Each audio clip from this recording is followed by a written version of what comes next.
I've spoken about my discontent, distaste, dissatisfaction, disillusion, disgust, and outright contempt for my local politicians and people who hold office within my state of California. But they did one thing of major decency yesterday, voting to approve a bill that would reinstate the net neutrality regulations repealed by the Federal Communications Commission this past December. Let me say hello to Envoy. The bill, SB 822, authored by Senator Scott Warner, a Democrat from San Francisco, was introduced in March and passed through 3 committees, all along party lines. The bill was approved 23-12 and will now head to the state assembly. Under President Obama, our country was moving in the right direction on guaranteeing an open internet, but the Trump-led FCC pulled the rug out from under the American people by repealing net neutrality protections, Weiner said in a statement last month after the bill passed its final committee vote. So I'm very satisfied with that. Washington did something a little while back that was of a similar measure, and those 12 politicians who voted against it, I want to know who they are, and I will work to get them out of office, do whatever I can to help their opponents, because we need to start making certain issues, kind of career defining after a while. It's like if I tell you, hey, let's, have wars, and then we go and look up someone's record and they voted for every war. You need to get that person out of office. I don't care what else they did. So I am just completely satisfied with this vote.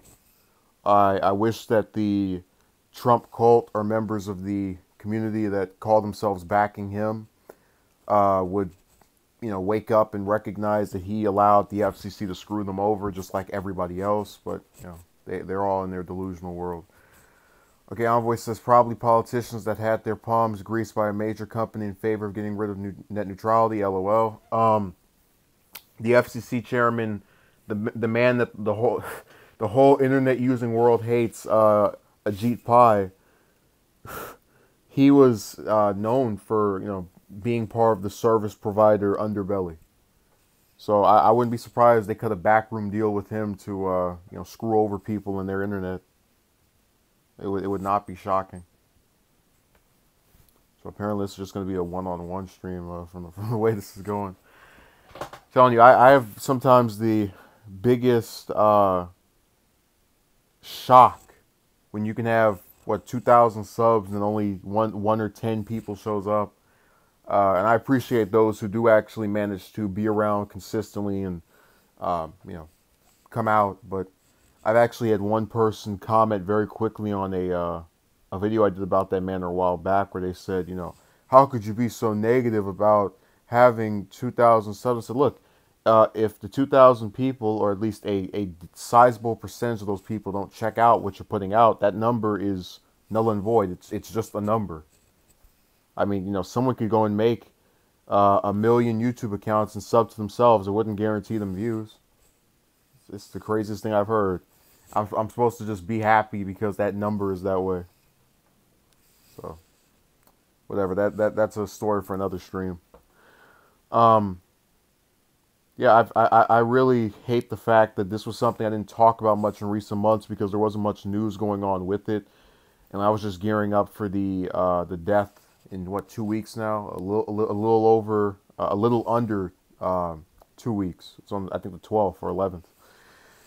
And I got so distracted with these other events that were both going on in the news and just, personally, that I didn't give it as much emphasis as once. But it's just because after a while, people get tired of that. Every day you go and watch a stream about net neutrality. And I've had people who, even after I was talking about it readily for the period leading up to that vote, I still had people asking, well, what is net neutrality? Which, again, if that doesn't show you the laziness of the internet, because remember, you can look these terms up. So, like Envoy, for example, if if it's still you in here, you could say, I don't know what this is, and then I could say, oh, you should know what this is, and then before I say that, you can type in, net neutrality on your computer or on whatever provider you're using to check the stream out.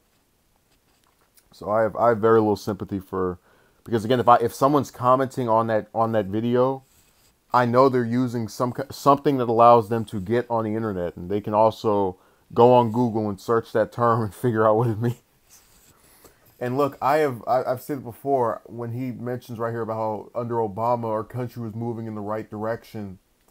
That's one thing I'd have to give Obama credit for, even though as I've said before, I don't play party politics. But when one party is more correct on the other thing than the opposing party, then I'll throw them a bone here and there. So that was correct in of itself. I kind of went or cringed a little bit while repeating that statement, but it was accurate. And what's really interesting is that Trump's kind of kept his mouth closed and shut for the entire duration of this issue being a problem that people wanted to have solved or fixed. I just asked myself, what causes someone who is not in the position of being, it'd be different if, okay, I'm a politician, I'm taking money from Verizon and AT&T and all these other service providing companies, so I'm going to vote against this and be opposed to it. That makes sense. You actually have something to guarantee to provide you a means of income as a result of that, and you can be praised for doing this. But in the case of most of us who are just using the internet and free roaming and la di da di da, I don't get how it's not 99 or 100% approval rating for keeping things the way they are when it comes to what service providers can and can't do. I just think at some point we get people that they hear something and they hear that people that are Democrats or Republicans like, and they go, oh, I don't like that. We ask them why. Because the other person likes it. Well, why is it bad the other person likes it? Because they like these other things.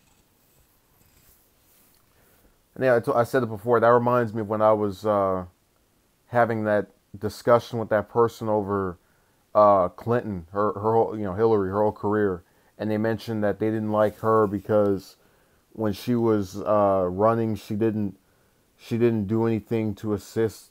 No, she didn't do anything at all or something, and it segued from talking about how me mentioning, oh, she had this bill during the her tenure in the Senate that was in reference to the issue this person was discussing.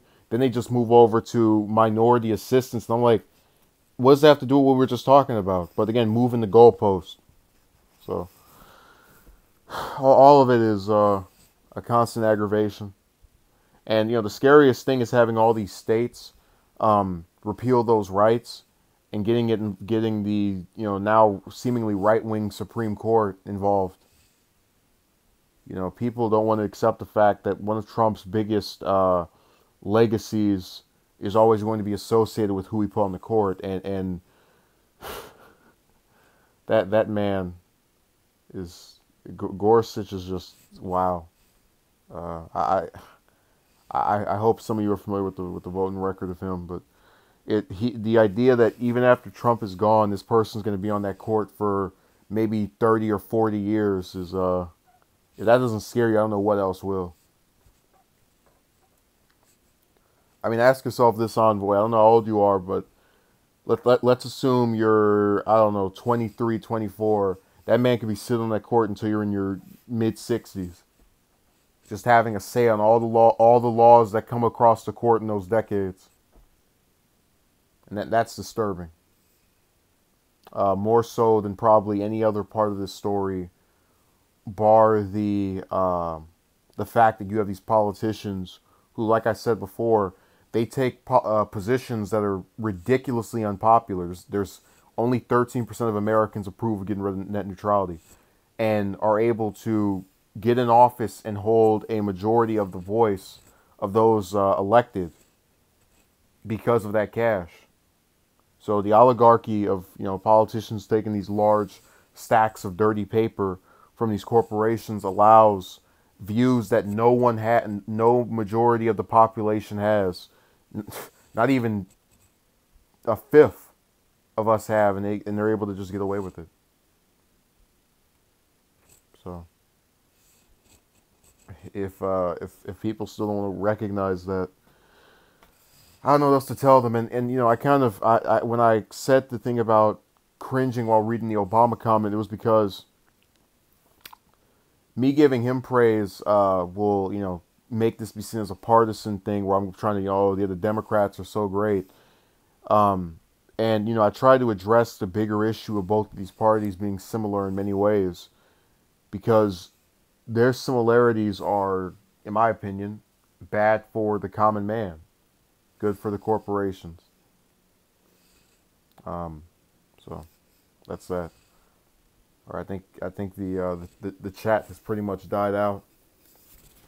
So if you have anything else to say, say it. If not, I will. I guess we'll close things earlier than I expected. Because I'm very satisfied with the fact that my state legislator, one of the bodies of local Congress that had always embarrassed me just across the U.S. actually did something right. It was almost as good as when my Senator Harris, who just got in there last year, announced her support for Medicare for all. I was shocked. The hair on the back of my head stood up.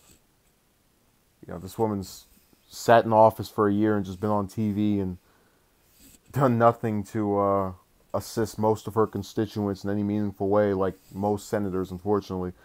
But yet somehow had, you know, managed to go and get behind something that was actually beneficial to people. Envoy says cash rules everything in a politician's world. Yeah, well, it doesn't have to be. And we have a couple of them. You know, you can probably think of a few that are not like that, both past and present. What we've also noticed is that whenever politicians get out of office, especially in the case of some of these Republicans, they'll go after Trump or whoever else was in office with them. You had the case of Trey Gowdy where he said that thing about the investigation. It was criticized for being the reverse of what Trump said. Little stuff like that starts popping out once people retire because they're not taking money. They don't have to play partisan politics. They can actually be humans for once. It's refreshing, to say the least, to see them, you know, act as people. So let me see if. All right. Anything else, Envoy? Anything else, other person? Or not? So if that's the case, I will end the stream and I will probably have something else. Definitely tomorrow, maybe later on today. I appreciate it. This is great news. I just hope it happens in more states.